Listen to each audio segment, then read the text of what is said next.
नमस्कार, आप देख रहे हैं न्यूज़ 24। मैं हूं आप सभी के साथ विपनेश माथुर और ब्रेकिंग विद एजेंडा में आप सभी का स्वागत है। हॉर्स ट्रेडिंग की सियासत, सच या सिर्फ झूठी आफत? ब्रेकिंग विद एजेंडा में आज चर्चा देश में चल रही सियासी जोड़तोड़ वाली राजनीति की हम करने वाले हैं। चर्चा झारखंड में चल रहे सियासी हलचल और सीएम सोरेन के दिल्ली दौरे की करेंगे। चर्चा गोवा, पंजाब, दिल्ली, मणिपुर, दमन द्वीप, महाराष्ट्र, मध्य प्रदेश जैसे राज्यों में ऑपरेशन लोटस की होगी। आज ये चर्चा इसीलिए क्योंकि झारखंड के सीएम हेमंत सोरेन अपनी सरकार को लेकर अनिश्चितताओं के बीच दिल्ली दौरे पर हैं और सबसे राय मशवरा कर रही हैं। चर्चा इसीलिए कि देश में पहली बार ऐसा हो रहा है कि एक बहुमत वाली सरकार का मुख्यमंत्री खुद कंफ्यूज है कि उसकी सरकार रहेगी या नहीं रहेगी। पहली बार ऐसा हो रहा है कि फ्लोर टेस्ट में बहुमत साबित करने के बाद भी एक मुख्यमंत्री राज्यपाल, राष्ट्रपति, सुप्रीम कोर्ट के वकीलों और साथी नेताओं से मुलाकात कर सरकार बचाने की रणनीति बना रहा है। तो क्या जोड़ तोड़ की राजनीति इतनी ज्यादा हावी है कि अब लोकतंत्र की जड़ें हिल रही हैं? क्या लोकतांत्रिक देश में जनमत का कोई अस्तित्व नहीं बचा है, या आने वाले समय में बचेगा या नहीं बचेगा, इस पर भी सवाल है। सत्ता, ताकत और पैसे का सियासी खेल इस स्तर पर पहुंच चुका है कि अब मुख्यमंत्री दर दर भटकने को मजबूर होते जा रहे हैं। इन सब सवालों का जवाब खोजेंगे, साथ में यह भी समझने की कोशिश करेंगे कि झारखंड के लिए बीजेपी की रणनीति क्या है। क्यों सांसद निशिकांत दुबे ये कह रहे हैं कि सोरेन को इतनी जल्दी नहीं जाने देंगे? क्यों सोरेन पिछड़ों को आरक्षण, स्थानीय निवासी तय करने जैसे मास्टर स्ट्रोक जैसे फैसले लेने की जल्दी में हैं, जिसे कोर्ट पहले ही असंवैधानिक बता चुका है? इन्हीं सब मुद्दों पर करेंगे बड़े पैनल के साथ बड़ी चर्चा। साथ में ऑपरेशन लोटस सियासत या फिर झूठी आफत, इस पर भी बात होगी। मेहमान हमारे साथ जुड़ेंगे, साथ ही राजीव रंजन भी विश्लेषण के लिए हमारे साथ मौजूद रहेंगे। लेकिन सबसे पहले मैं सहयोगी प्रभाकर मिश्रा का रुख कर लेती हूं। प्रभाकर, तमाम राज्यों में जो ऑपरेशन लोटस को लेकर, हॉर्स ट्रेडिंग को लेकर, जोड़ तोड़ को लेकर जो सियासत चल रही है, एक लड़ाई चल रही है, वो आपके सामने है। लेकिन मेरा सवाल यहां पर यह है कि प्रभाकर, कानून भी है देश में, निचली अदालतें हैं, हाई कोर्ट है, सुप्रीम कोर्ट है, उसके बाद भी हॉर्स ट्रेडिंग को लेकर इस तरीके से आरोप प्रत्यारोप का दौर चल रहा है।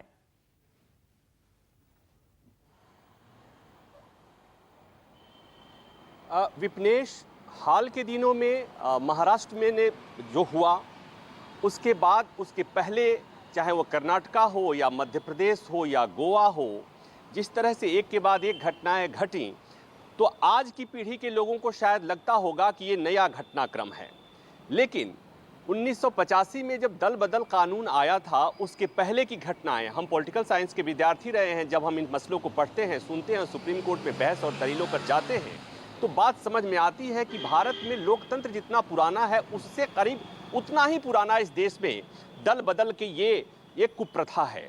और इसीलिए एक कानून लाने की जरूरत पड़ी थी। 1985 में कानून लाया गया, और जब कानून लाया गया तो तत्कालीन प्रधानमंत्री राजीव गांधी ने संसद में एक बयान दिया था। उस बहस के दौरान बात कही थी कि एक कदम हम व्यक्तिगत सूचिता की तरफ बढ़ रहे हैं। और मुझे लगता है कि 1985 से अब तक वो व्यक्तिगत सूचिता के लिए सियासत में जिस उसकी ज़रूरत थी, वो अभी भी दिख नहीं रही है। पहले कानून नहीं आया था तो व्यक्तिगत तौर पर एक या दो विधायक या सांसद पार्टी छोड़ते थे। कानून आया कि इसे रोक दिया जाए, उसके बाद पता चला कि थोक भाव में जाने लगे। वो दल बदल कानून आया था, उसमें प्रावधान किया गया था कम से कम 1/3 विधायक टूटेंगे तब उन पर अयोग्यता नहीं लागू होगी। लेकिन पता चला कि 1/3 विधायक पार्टी से बड़ी आसानी से टूटने लगे। उसे रोकने के लिए 2/3 का प्रावधान किया गया। और तो इसे हम इस तरह से कहें कि उसमें भी संसद में जब बहस हो रही थी, उस समय भी ये बात हुई थी, ऑब्जेक्शन आया था कि कहीं न कहीं रिटेल से होलसेल की तरफ मामला चला गया, जहां 1, 2 और 4 विधायक या सांसद टूटते थे, और पता चला कि पूरी 2/3 से अधिक पार्टी टूट जा रही है, कहीं कहीं पूरी की पूरी पार्टी जा रही है। और यहीं पर राजनीतिक सूचिता की जरूरत है विपनेश। और तब बात आती है कि जब कानून है, अदालत है, सुप्रीम कोर्ट के पहले के पूर्व निर्धारित फैसले हैं, जहां पर जो इसलिए आए कि इस तरह के दल बदल को रोका जाए, उसके बावजूद भी ये घटनाएं क्यों नहीं रुक रही हैं? ये बड़ा सवाल है, और इसके लिए जिम्मेवार नेता हैं व्यक्तिगत तौर पर, पॉलिटिकल पार्टियां जिम्मेवार हैं और साथ ही साथ अदालतें भी जिम्मेवार हैं विपनेश। और मैं इसलिए कह रहा हूं कि महाराष्ट्र में जो घटनाक्रम हुआ और आपने देखा कि वहां पर किस तरह से फूट हुई, फूट होने के बाद मामला सुप्रीम कोर्ट आया और यहां पर गुहार लगाई गई कि दल बदल कानून के तहत जिन विधायकों ने डिफेक्शन किया है उनकी सदस्यता रद्द की जाए।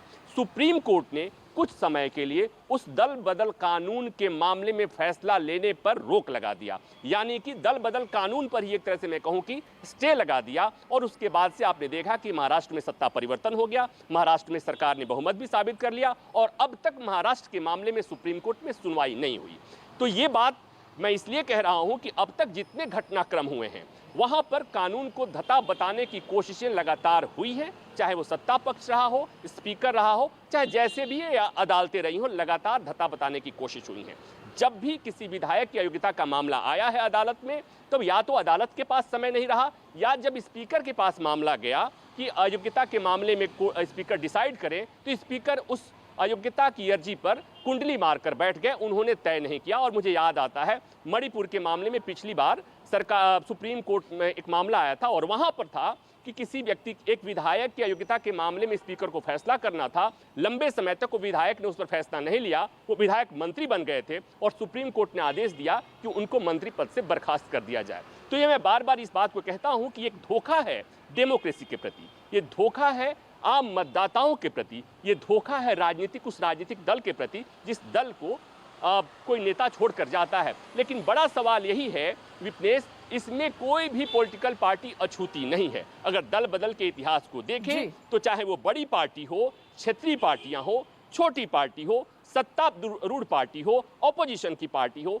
सबने जिसको जब मौका मिला है दल बदल किया है, दल बदल को बढ़ावा दिया है। मतलब ये कि जिसकी लाठी उसकी भैंस। और आज के समय में आपने देखा कि भैंस लाठी किसके पास है और जिसके पास लाठी है भैंसें उधर जा रही हैं, हॉर्स ट्रेडिंग उन्हीं की दिशा में जा रहा है। अब बात आती है, अब दिल्ली की बार बार बात आती है कि आम आदमी पार्टी जो एक दावा कर रही है बार बार, चाहे वो दिल्ली का मसला हो या पंजाब का मसला हो, बात एक समझ में नहीं आती है कि 117 विधानसभा सीट वाले पंजाब में भी, पंजाब की बात भी मैं कर लेता हूं विपनेश, जहां पर बीजेपी को मात्र 2 विधायक है बीजेपी के, वहां पर अगर कोई पार्टी आरोप लगाती है कि हॉर्स ट्रेडिंग की कोशिश बीजेपी कर रही है तो बात समझ में आती है कि दल बदल कानून के बहाने, पहले दल बदल कानून सरकार बनाने और गिराने में किया जाता था, अब एक छवि इमेज बनाने की कोशिश हो रही है, वेंडेटा पॉलिटिक्स खेलने की कोशिश हो रही है।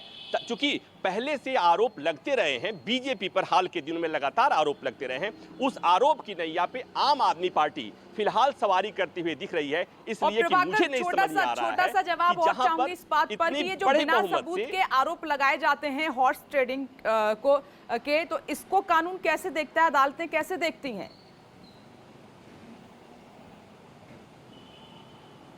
अब विपनेश यही दिक्कत है कि हॉर्स ट्रेडिंग के मामले में अदालतों, जहां पर सबूत होता है वहां पर भी अदालतें बहुत कुछ नहीं कर पाती, इसलिए कि हॉर्स ट्रेडिंग के मामले को अदालतों में साबित करना बहुत मुश्किल होता है। और दूसरी बात, अदालतों में कोई मामला जाता है तो वहां पर एक टर्म होता है, कानूनी टर्म होता है कॉज ऑफ एक्शन। जब तक कॉज ऑफ एक्शन नहीं होता है तब तक अदालतों में न मामला जा सकता है, अगर मामला गया भी तो अदालत उस पर संज्ञान ये कहकर नहीं लेगी कि अभी ऐसा कोई घटना हुआ नहीं और महज एजम्पशन पर हम कोई कार्रवाई नहीं कर सकते। तो यहाँ पर जब तक कोई घटना घटेगी नहीं, जब तक हॉर्स ट्रेडिंग होएगी नहीं, जब तक दल बदल होगा नहीं, तब तक अदालत सुनेगी नहीं। और अगर हो भी गया तो अदालत के पास समय नहीं रहता, जैसा महाराष्ट्र के मामले में हुआ विपनेश, ये इतिहास गवाह है। और आने वाले समय में सब लोग इसे पढ़ेंगे कि किस तरह से दल बदल कानून के मामले में, मामला सुप्रीम कोर्ट आया था महाराष्ट्र के मामले में और कानून भी था, देश की सबसे बड़ी अदालत में मामला भी था और वहां पर दल बदल भी हुआ। जिन लोगों ने दल बदल किया, जिन लोगों ने सरकार को गिराने में अपनी पार्टी छोड़ करके दल बदल करने की कोशिश की, वो उन्हें रिवार्ड में मिला, उन्हें मंत्री पद मिला, कानून भी था और देश की सबसे बड़ी अदालत में मामला भी लंबित था। विपनेश, आप दोनों तरफ से ही कमियां बता रहे हैं, अदालतों की भी कमियां बता रहे हैं, राजनेताओं की भी कमियां बता रहे हैं और इसके चलते ये मामले लगातार बढ़ते जा रहे हैं। नमस्कार, मैं हूं मानक गुप्ता। अगर आपको हमारा ये वीडियो पसंद आया हो तो इसे लाइक और शेयर जरूर करें और हाँ, हमें सब्सक्राइब और फॉलो करना ना भूलें ताकि आप देश और दुनिया की कोई खबर मिस ना करें। तो जुड़े रहिए हमारे साथ और देखते रहिए न्यूज़ 24।